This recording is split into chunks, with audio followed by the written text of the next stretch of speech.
Have you ever noticed how there is this quiet and spoken rule in our communities? This is a heavy, invisible feeling that if you want to be truly close to God, you shouldn't ask for too much of the dunya. We are subtly taught that struggling is a sign of righteousness, that wanting millions, wanting ultimate financial freedom, or wanting a beautiful premium life is somehow arrogant, or worse, that it makes you a bad Muslim. So, what do? We play small. We feel guilty when we desire wealth.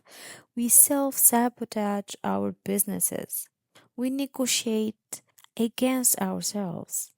We live in a constant state of financial anxiety, thinking that this stress is just the price of piety. But, my friend, what if I told you that poverty is not a requirement for piety?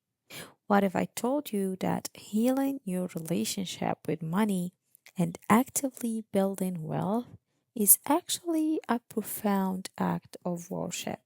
Welcome to the Prosperous Muslim. Today, we are going to unlearn the poverty mindset. We are going to completely dismantle the guilt around making money. And we are going to look at what true Islamic abundance actually looks like. Let's talk about where this guilt comes from, my dear brother, my dear sister. Psychologically, many of us operate from a place of deep scarcity. Scarcity tells you that the pie is limited. It tells you that if you have a lot of money, you must have taken it from someone else, or you must have compromised your morals to get it. We look at toxic hustle culture out there, the greed, the exploitation, the people losing their families and their health just to make an extra dollar. And we subconsciously tells ourselves, I don't want to become that. So I will just stay comfortable. I will just stay small. But that is a trauma response. It is not an Islamic principle. We have confused zuhd, which is true detachment from the world, with poverty. Poverty is a state of lack, it is a state of anxiety. When you are constantly worried about how to pay rent, how to feed your family, or how to afford basic health care, your nervous system is in survival mode. And when you are in survival mode, it is incredibly difficult to focus on your higher purpose. It is hard to be present in your salah. It is hard to give to others when your own cup is completely empty. The Prophet Muhammad, peace be upon him, actually sought refuge in Allah from poverty. He placed it in the same sentence as disbelief. Let that sink in. So, what is the actually Islamic framework for wealth? Look at the giants of our history. Look at Khadija, may Allah be pleased with her. She wasn't just comfortable, she was one of the wealthiest, most powerful merchants in Mecca. Her wealth was the financial backbone of early Islam. Look at Abdur Rahman ibn Auf. He was a multimillionaire by today's standards, but his wealth didn't corrupt him.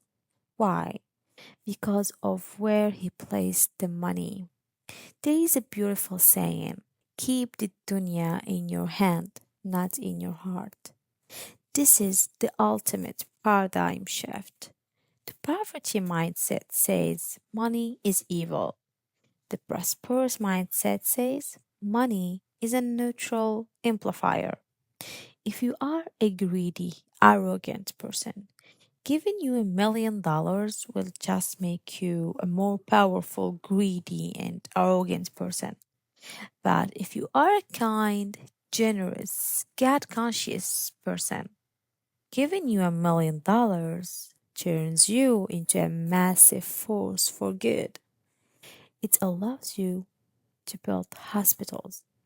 It allows you to fund schools. It allows you to retire your parents, protect your peace, and have the time freedom to actually study your religion and raise beautiful children.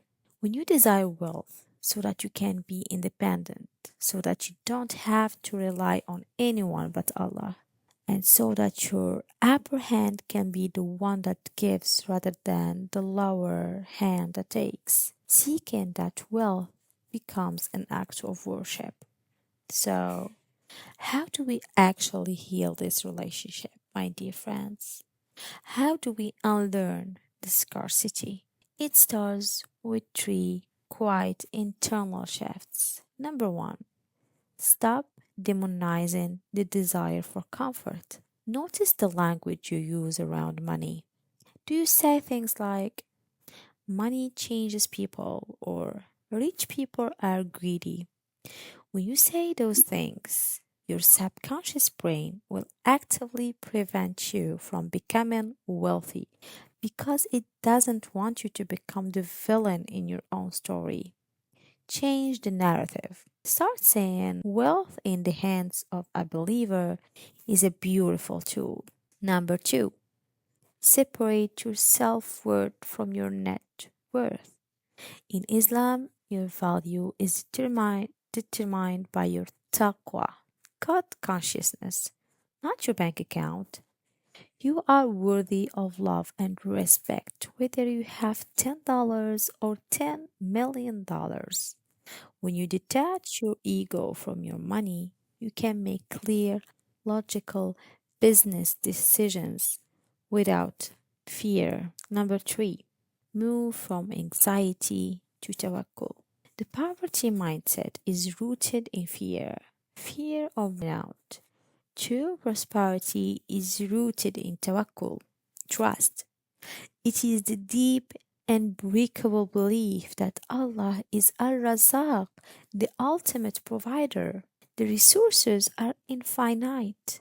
Your job is just to tie your camel, but in the excellent high value work, and trust that the provision is already waiting for you. Healing your relationship with money doesn't happen overnight.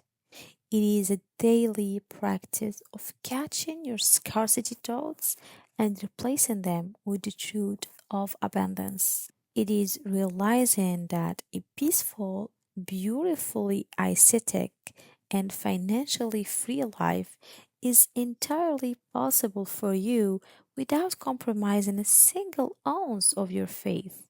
But changing your mindset is only step one. Once your mind is clear, how do you actually start pulling that abundance into your reality using Islamic principles? How do you take these concepts and turn them into physical provision? In the next video, we are breaking down the exact framework for the halal law of attraction and why standard manifestation is missing the most important spiritual ingredient. Click on it, and I will see you there.